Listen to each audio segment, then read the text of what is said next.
animation fans.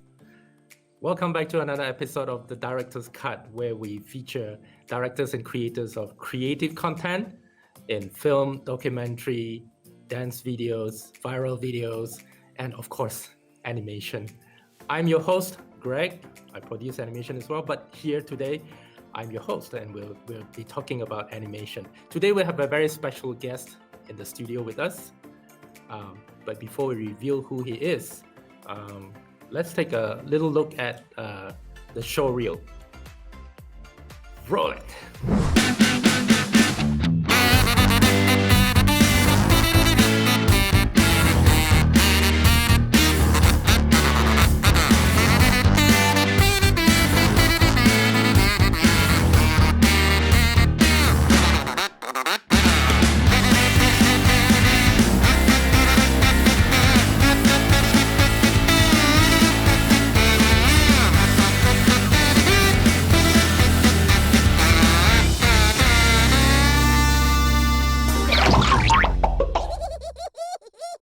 Welcome back to the show. This is Director's Cut. I'm Greg, your host. Today we have Walid Omar from Little Creator Workshop. Hi, Walid. Welcome to the show. Thank you. Now, Little Creator Workshop, it's been about 7 years now. It was formed in about 2013. And the special thing about your company is you create original animated content for the global market. And that's very interesting because you managed to sell the content to Netflix and also Discovery Kids. So today, we'll be finding out about how you do that. How do you actually create content for a global market? And but before that, we'll find out more about your company. I think to set things off, can you introduce your company to us and tell us what makes your creation or your company a bit different from others? What sets it apart from the others? Well, thank you, Greg. Yes, so Little Creator Workshop is what we like to call a creator-driven studio, a full-service studio. So we conceptualize, create our own content, develop it, and have the capacity to produce our show as well. So that's where we tend to be a little bit different from a lot of creators who are sort of individuals or small collectives that not only do we have the creative and the technical expertise, but we also have the production, producing, financing capabilities to enable to make our shows within our complete control. Thanks for sharing that. And I know that this company was set up by a few of you, right? It's yourself and I think one or two others, and they all come in with different expertise and experience. And for yourself, I think it's an interesting thing you shared with me before, where you came from which background. Would you mind, retelling that story? Yes, of course. Well, I'm come from a creative background. From 19 years old, I've always known what I wanted to do, and that was music and sound. And I was fortunate enough to be working in the industry since I was 19 in that area. Now, I worked in both Malaysia and the UK because of, even though I'm born in Penang, I spent most of my early life, formative life in the UK. So I worked for companies there before moving back to Malaysia and setting up a company in music and audio production. And, slowly as the Malaysian animation industry was coming together, Malaysian animation producers were coming to me and to my company to produce soundtracks for them. And there was a natural progression for me where parenthood was coming to me. I was looking for more creative challenges, and I could see an opportunity there where I could apply my experience and understanding of Western production values to start a content company in Malaysia. We'll take a little break and we'll show a little clip. And when we come back, we'll talk about Bug and Buddy and how you actually develop that animated content from idea to actual complete product. Okay, we'll take a break right now. Sure. This is Buck. He's a dung beetle. And this is Buddy. He's a stick insect. They're insects, obviously. And they live here in the wastelands of tomorrow. Buck and Buddy are best friends. Well, most of the time. They play together, they laugh together, they cry together, they get in trouble together, and they have adventures together. Whatever they're doing, it usually bothers their frenemies. Like Venus, the moody flytrap from the Danger Zone. Or Lech, the oversized bully from Funko Unco.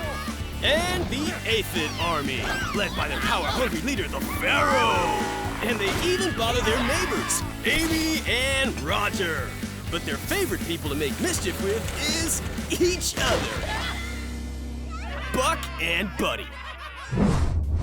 Welcome back to the show. This is the Director's Cut. And today with us is Walid Omar from Little Critters Workshop based in PJ, company with about 7 years experience in producing original animated content. Not for the global market, but more for not for the local market, but more for the global market. And that's what we're here to find out from him is how do you actually do that? And so we were looking at a clip from Buck and Buddy. And Buck and Buddy is now showing on TBS every Saturday at 9:45 a.m. in the morning for kids. Yeah. It's a very funny animated series about two insects. What do you call that? You have that stick insect and another one, a dung beetle, right? The lowest of the lowest form of insects. Now, can you share with us about how the conception of this idea? How did it come about, and how did you develop it? Okay, so our content is really inspired most of the time by my kids and their age. You know, I have two young kids. They're now 10 and 12 now, but when we came up with the concept of Buck and Buddy, they were a lot younger. That was in 2015. And I spend a lot of time traveling to the international markets. And that's a really important aspect of how we look at trends and demands for content. And so when we go there and I come back from that market, I've sort of absorbed what's been selling, what shows are on the channels around the world. And it was clear to me and at home that my kids were enjoying watching slapstick non-dialogue comedy. So I said, okay, I think, this is the current wave of trend for the content. We should be looking at this and getting it out quickly. So I came back from the market and I spoke to my partners and said, we want to make a slapstick non-dialogue show. And how do we do that? So we have a cafe downstairs. I was having a drink and I like to talk nonsense with my partners. And one thing came out of it. Okay, what do kids like? What do my kids like? They love looking at weird looking insects. Let's do a show about insects. So let's find out, let's do a stick insect, and what do kids are fascinated by? Beetles and dung beetles in my interest of my kids. So we use that. We really look at what the kids are fascinated by, and trying to imprint a lot of that characterization to our insects. So we thought, okay, we're doing insects. Let's explore the theme of post-apocalyptic, because we are ruining our environment. Let's imagine that we've ruined it and we no longer exist, but the only thing that exists are insects, because they can survive almost anything. So that was our premise for the show. And then we gave our two main characters a very young look. One was a feisty young boy, like my youngest, and one was a happy-go-lucky, slightly clumsy kid insect that was my eldest at the time. So we really looked at them as personalities and really wrote around them as characters. And then what we wanted to do was have basically crazy slapstick adventures that had lots of fun, lots of funny faces, lots of situations that kids would find amusing, and make sure that there was very little logical thought, just like our kids. Yeah. I think it works very well, because when I saw it, I remember, I always remember when I was a young boy, and I can still remember that what I liked and what I didn't like, and definitely that show hit the target. really well. And also, I would like to find out, like, so once you develop that, when I say develop, what, in what form do you have to come up with? Because I know at some point eventually you will work with global collaborators like writers and so on. So at which point are you at where you can start to look for collaborators, or at which point do you start looking for buyers? Can you just give us a bit of an idea about how that is done? Yeah, I think, to put it quite simply, because, creating content is a long process. So initially we come up with the idea, we'll do the design development. I'm always traveling, there's a market almost every 6 weeks. So I will be traveling. So I will be having meetings and showing progression in the ideas that we're doing, which is normally visual.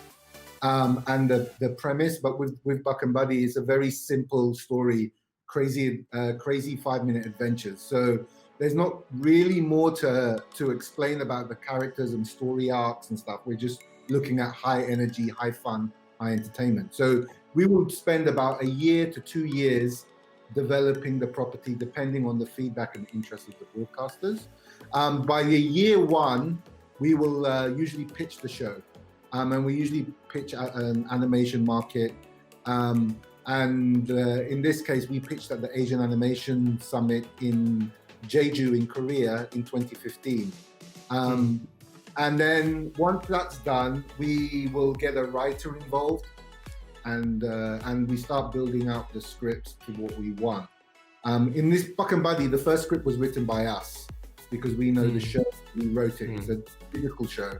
So it's not so much of a script writing potential, just an ideas and comedy search. So yeah.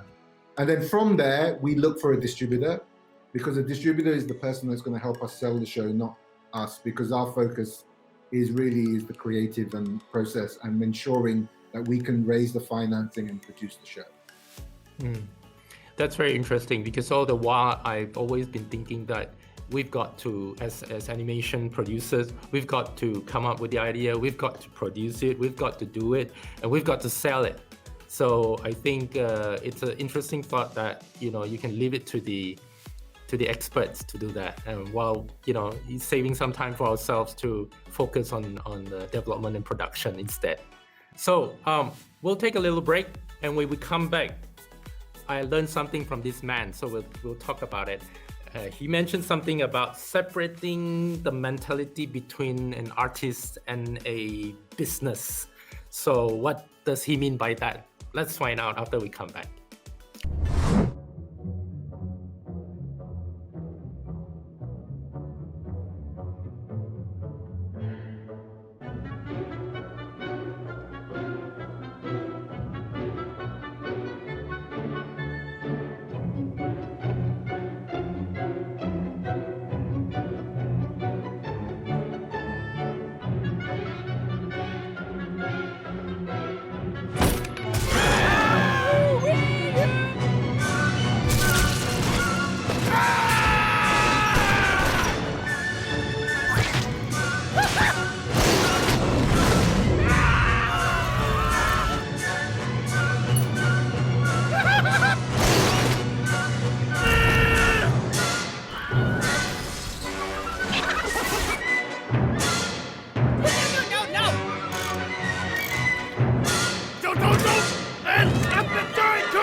Than you!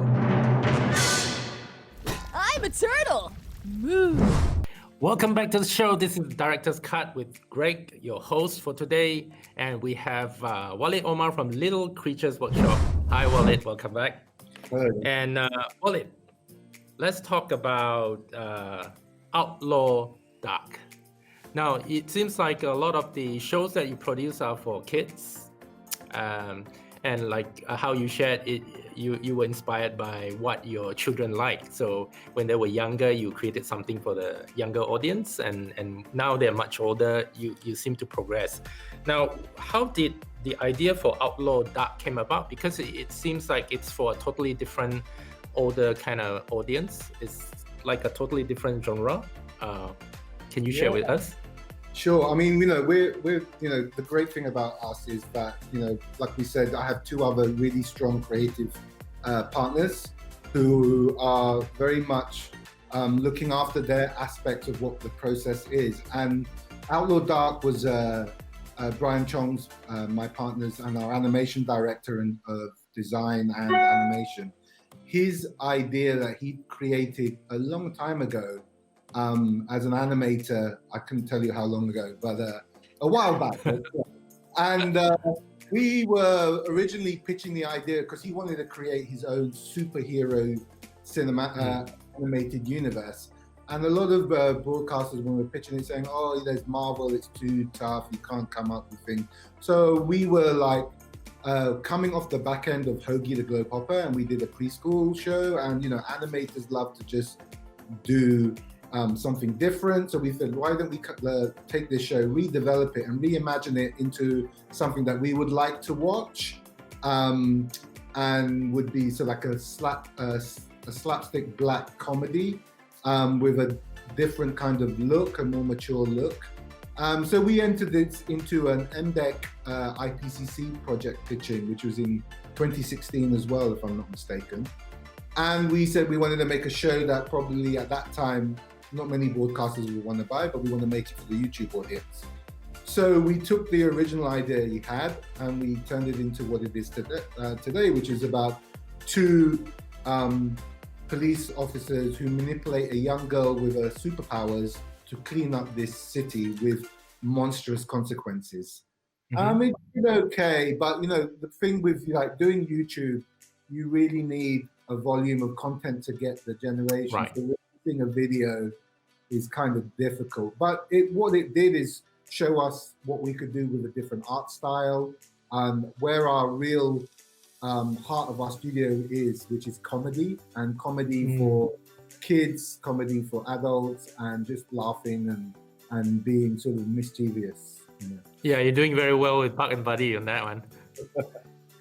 Yeah, so we see you producing content for kids, and then we see you producing content that it's a bit more explorative. And so I think you were sharing with me before that you need to know what you are doing, as in what your intention is. So for example, if you're doing something content to sell, that means you're looking at it from a business point of view, aside from looking at it from a kid's point of view. But you are also separating yourself from what you want, as opposed to what the audience wants, or what the business wants, or what the industry wants. Sure. So yeah, when I started out, because I came from a creative and music industry and I worked with a lot of animation producers in Malaysia, I kind of looked at what was good. And what's good in Malaysia is we have an incredible rich amount of raw talent. And what we had a weakness was developing shows that could travel. And I sort of tried to identify what would be the best strategy for us, and understood that it would be a 5 to 10 year game. So I really said, okay, we need to create content for kids. So our point of view must always be kids. And we also need to look at the financial aspects of producing shows. We're in Malaysia. We have fantastic government support, but it's limited support. And our currency is, compared to others, is, slightly less. So we have all the financial sort of challenges that we have to produce content to an international standard with the resources that we have. So what we do is we look at production design, and art is fantastic, but we're talking about design and execution of design to a budget is what really makes the difference in completing a production to a standard. And I think this is what we do from the beginning. So we look at the show. Number one, it has to be a kid's point of view. So it needs to be relatable to the kid. The production design needs to be set to the budget that we have, or we think we can raise for the show. And then we make sure that our script writing is where we focus our resources to. And do you think that's it? That's all the, I'm thinking from the point of view of someone who's thinking about starting or going into animation production, and they're asking for your advice. They're thinking, do you have any advice for us? We think of producing something global, and what should we watch out for? Do you think it's? Do you have any other additional secret sauces? Oh, okay. If you had a secret sauce, I'd be super successful right now. But what I can tell you is it's a long road. It's very challenging. And it's very capital intensive. So when you're starting out, always come up with a story that is true to your heart. It's something that you really feel strongly about. It's an experience. You're from Sarawak and you want to tell a Sarawakian story, stick to that. But the most important thing of our industry is you're constantly learning. So even for us, we are always learning how to do things better, how to work with people, because our business is collaborative. You could have 100, 80, 90, 100 people working on your production. So it's a very collaborative nature. So when you're starting out, look to other people to help you get further along, whether it's a distributor, whether it's a producer, it's a big studio, and always be mindful, but find the right people that you can learn from and help you grow as a person, as a creator, and also help you realize the show to international market. Wow, those are very, very important points to ponder on. So for those of you out there who's thinking of doing this, getting into this business is a long-term business. That's what Mr. Wallet said. So take heed, and it's long-term, it's capital intensive, and it's all about the story. So I think the heart is very important, right? And also to remember, who are you making it for? You have to know your audience, right? I think that's about just about wrap up the whole thing of the show. Wallet, thank you so much for coming on. Wallet is from Little Critters Workshop, and currently Buck and Buddy, the animated series from Little Critters Workshop, is showing on TVS every Saturday morning at 9:45 a.m. Make sure you catch that. Wallet, before we go, do you have any last words to share? Oh, thank you for the opportunity to talk, and I just want to encourage Malaysians all over our country that we have a great talent here, and I think I'm looking forward to seeing more creators and artists come up with strong ideas for us to really put Malaysia on the map. Right, thank you, Walid. And that's it for the show today. And for this episode, I'm Greg, your host, and make sure you tune in again for another episode in time to come. Director's Cut for more animation. All right, that's it. Cut. Bye.